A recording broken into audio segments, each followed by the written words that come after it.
What if Minecraft's villagers are actually evil? And could there be a hidden secret behind Minecraft's fog that Mojang doesn't want you to see? I'm solving Minecraft's unanswered lore, starting with what if Minecraft's corals aren't just blocks, but actually a flesh-eating virus hiding in plain sight? At first glance, this is one of the most peaceful biomes in the entire game. Bright, warm colors, tropical fish everywhere, and nothing actively trying to kill you. That's why no one would ever suspect anything bad about corals. They're presented as safe, beautiful blocks surrounded by life. How could something so great be dangerous? But Minecraft has tricked us before. Just think about your lovely old stone blocks that are actually silverfish hiding inside of them. Not to mention, Skulk disguises itself as terrain, except if a warden kills a mob near it, it starts spreading, even though it looks just like every other block. And my least favorite in the game, powdered snow, not because I'd always fall for it. Totally, definitely don't do that at all. But you step in it, looks like regular snow, and yet it will kill you. What if corals are actually doing the exact same thing? What if there's more to this that we're just not seeing yet?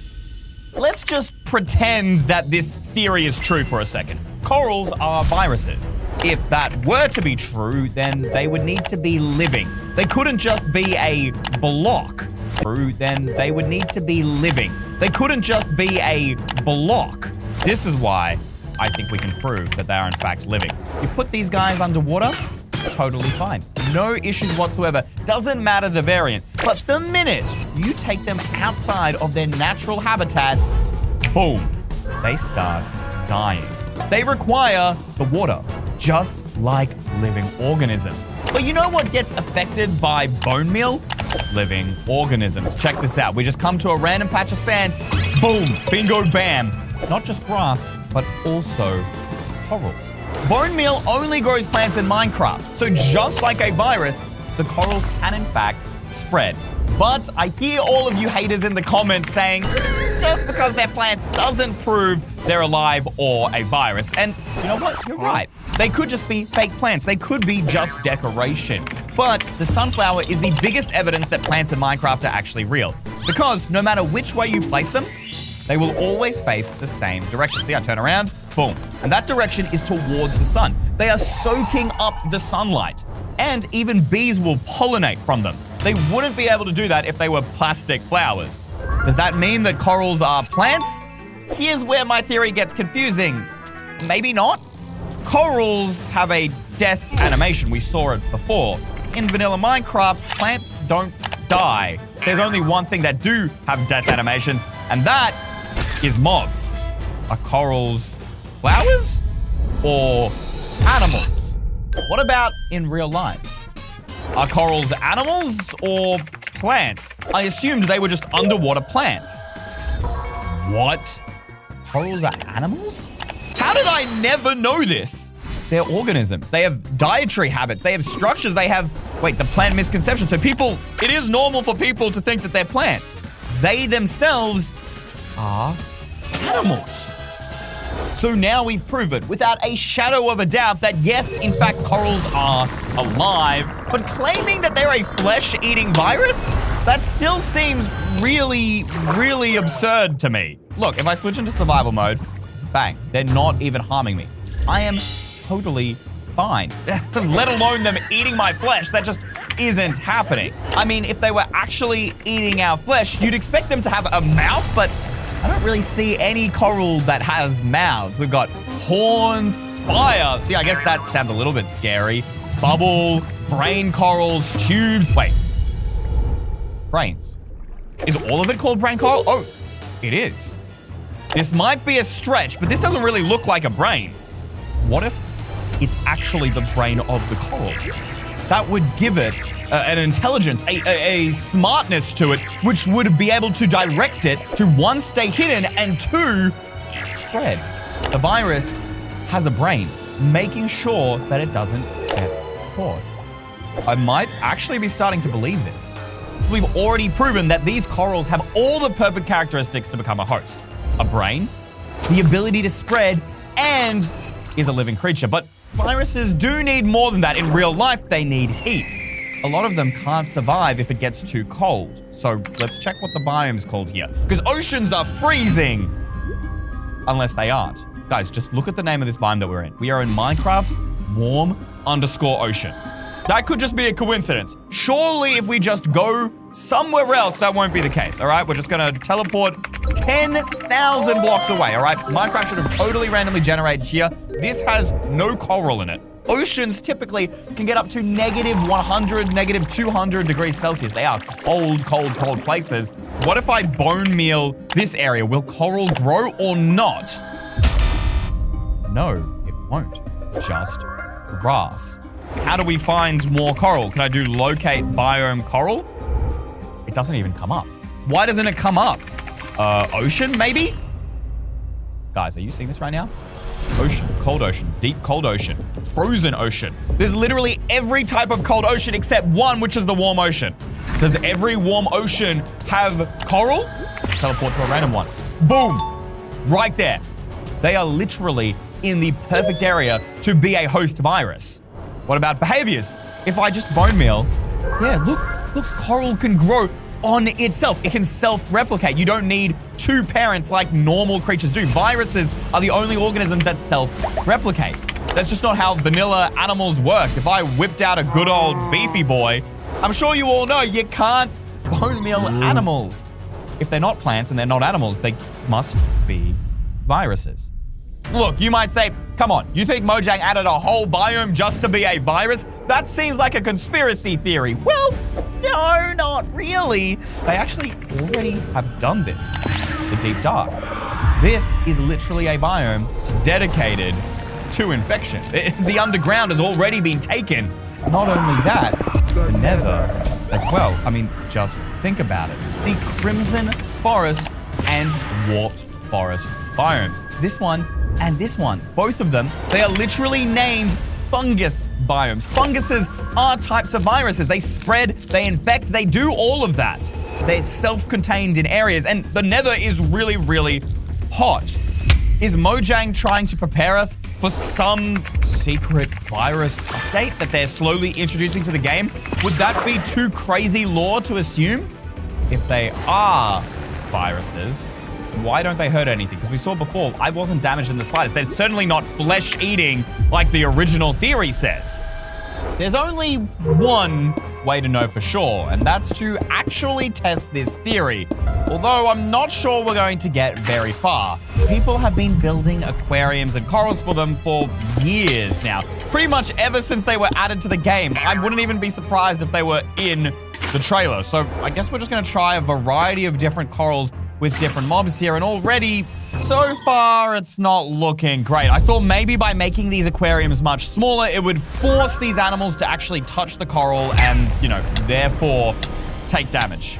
You can see those mobs, they're kind of like going through the coral. Like, they're not technically touching. Maybe the game doesn't recognize them together. I know it just sounds like I'm making up things here, guys, but everything else in this theory has made sense so far except for this. So what if instead we use a mob that we could force to directly touch the coral? Something that will pick the block up, like an Enderman. That registers as an actual pickup. But we have to force that Enderman not to go anywhere, and I think I have a bit of a strategy for that. All right, let's just set a block up here real quick. We're gonna build a 5x5 area fully out of leaves. Why? Because leaves that are waterlogged for whatever reason stop Endermen from teleporting above them. Then we're gonna grab barriers because Endermen are incapable of placing barriers or even picking them up. / set barrier. There we go. All right. We can waterlog a barrier and place a coral directly above it. So let's place our tube coral there. You know what? Just in case, I'm also going to place a coral block because I don't know what the Enderman can and can't pick up. And maybe it can't pick up this type of coral. It needs a full block. I'm not 100% sure. But let's spawn in our Enderman. You ain't going anywhere, buddy. If the Enderman picks up the blocks, that should prove that this is completely a made-up theory. But if corals are in fact dangerous, either the Enderman will not pick them up, or if it does, the Enderman will die. Eventually, this guy has to pick up a block. It's part of his code, and yet nothing is happening. Well, I guess it is a pretty small chance that the Enderman picks up something. It can take quite a while. So let's chuck this in the time lapse and solve our next unanswered theory. What if Minecraft villagers are actually evil and have been eating their pet camels this entire time? Straight up, this one sounds insane if it's true. I'll admit that right now. Like the other one, I could wrap my head around it, but this, villagers don't eat meat. At least not to my knowledge. I can grab some raw pork chop. Eat meat! Bro, these guys are vegans to the max. Like, if I give them carrots or bread, I'm pretty sure they'll eat those. Ready? Let's chuck that on the ground. Aha! I knew it! They do, in fact, eat carrots, as well as bread. They are vegan maxes. But even if they were trying to get the camels for meat, I just realized something. Camels don't even drop meat, I'm pretty sure. Nothing. But then, why would there be so many camels spawning around villages? They don't keep them in pens like they do with all their other animals. Think about the cows. It's not really a test unless we check with other villages here, so teleport really far away, and then we'll locate ourselves a new desert village. This one's on the edge of a jungle, and yet it still has a camel. All of them have at least one camel. They don't spawn in the general desert abyss. No, it is just here in the desert village. Meanwhile, every other animal here has a purpose. For wool, the cows for milk, and pigs for... Wait, why do villages have pigs? Pigs only drop pork chop, which we saw they didn't eat. So why keep pigs at all? Unless... Wait a minute, what about the other biome villages? If we locate ourselves a snowy biome, you would assume that polar bears are going to spawn in the snowy village. But just as I suspected, not a polar bear in sight. Why do desert ones have camels? Unless it's not random, but the villagers secretly need them. But y'all don't actually think villagers are eating their camels, right? That would be a crazy theory. What do they keep in their chests? Wheat to attract their cows and their sheep, but also cacti? What about over here? Cactus again. They are storing the food which they use to lure all of their animals here. But again, the camels aren't in pens. They're left out in the open. It almost feels like villagers are trying really, really hard to show that they're not using them. To convince people that everything is business as usual. There is nothing sus to see here. It feels like they've taken the extra mile just to make sure nobody looks too deep into this theory. That's exactly why I'm going to. Put a villager in here, and now I'm gonna make myself invisible, right? So in theory, the mob shouldn't know I'm here, and we'll see whether or not this villager is going to eat the camel.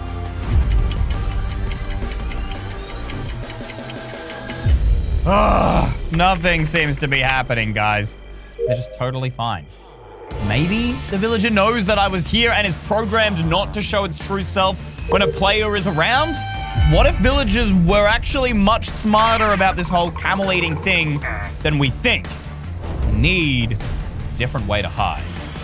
At first, I began researching ways to hide in plain sight, but nothing seemed to work. That's when I discovered something shocking on Minecraft's official website. One of the game's latest updates is called Mounts of Mayhem. And notice this guy? That ain't a regular camel, no. This is the camel husk. At first I thought, there's just a regular husk variant, like we have the husk and the zombie. But there is so much more to this mob than initially meets the eye. Firstly, he doesn't behave like any of the other monsters in this game. The husk zombies would have come straight for my bacon. This guy, he don't care how thick I am, bro. Even if I said it tonight, because spiders, they do this as well, but at night they attack. Bro is peaceful.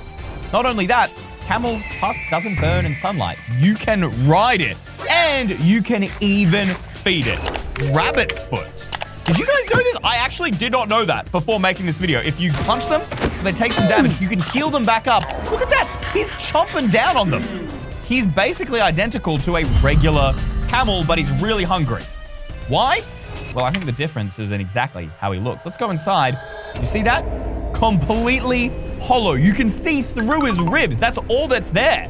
What if that isn't just an infection, but this is actually a regular camel that has been eaten? Let's see here. If there are rabbit's foots to feed these guys, then villagers should trade me rabbit foots, right? Do you trade anything? Raw rabbit and raw pork chop. He has rabbit, so that's kind of in line, but no rabbit feet. Villagers, where are the rabbit foots? How about you? Wheat? Carrots? I was saying earlier that the whole reason they had cacti inside of these chests proved that the villagers were luring the camels here, but no, again, no rabbit feet. Turns out there's only one mob in the entire game that has rabbit's foot, a cat. And guess who tames cats? Villagers. Dun, dun, dun. And when you are sleeping, cats will bring you gifts. One of those gifts is a rabbit's foot. That's a lot of coincidences. What if the villagers are in fact eating these camels when nobody's watching? But why? Why would they just leave them half alive? Maybe that's why the camel husk is gray in color, because the other husk, it's actually yellow. Its skin has lost color from being half eaten. If this was true, it would make villagers the most evil mobs in the game. And yet, I think this bizarre theory is true. What other evil things could these villagers be up to when nobody is watching? You'll need to comment down below what you think and what I might have missed in this theory. Is there something else here that I'm not seeing? And what other lies have the villagers been hiding? And speaking of lies, Mojang claims that this is how Minecraft terrain is generated. But are they actually lying to you? You see, the chief issue at hand is you never actually get to see any of the terrain generation. Have you noticed why yet? It's all because of Minecraft's fog. But why would we have any reason to doubt Mojang? I mean, even the official Minecraft wiki shows here that every world is generated completely randomly using a ton of complex algorithms, all to create one code, which means that code has to generate the same rules every single time. And yet, anyone who plays Minecraft knows that just isn't true. There are so many seeds you can generate that completely break the rules of the code that apparently is the same for every world. Like this, a plains biome should not ever generate in a mangrove forest. That is against the rules of the algorithm. These aren't rare edge cases either. People find them constantly. The code never does what it's supposed to. So what is really happening behind this fog? I can prove that this fog isn't just an unintentional accident either. Because even when you change the render distance to the absolute max, boom, fog is still here. Or if I go to the lowest, boom, and now it's amongst the blocks. No matter what settings you choose, the fog always stays. I know this because I've been playing Minecraft since it first came out. You might be thinking, oh, it's just for effect. It's just to look cool. No, I don't think so. I think that the fog isn't just atmosphere. In fact, it is here, a mask to hide how terrain truly behaves and what it's made of. I thought surely there would be some official literature which would back up my claims. And it says here though, fog is usually just for atmospheric effect. That just doesn't add up. It does mention ore for seamlessly occluding sharp boundaries such as unloaded chunks. I don't know exactly what that means. That still seems to suggest that everything is just fine. And yet, it's just not. If fog is only for atmospheric effect, why is it that as you go deeper from the surface, the fog gets thicker and thicker, showing you less and less before eventually you get so low you reach something called void fog. Do you see that? Completely dark, completely opaque and pitch black. And that reminded me all the way back to my childhood, playing on Minecraft Alpha when the fog was super thick just by default. Now, if fog was supposed to be a visual addition, why has it changed so much? Why is the thickness so important? And trust me, my memory ain't capping. This is the official changelog record of every change made to Minecraft's fog. There is so much information in this one page. I honestly don't even understand what half of it means. What is that? Dude, like, if only there was a better way to compile and present all of this data. Haha, today's sponsor, Odoo, has the perfect solution. I can use their project app and organize everything I'm discovering about Minecraft's fog without losing my mind.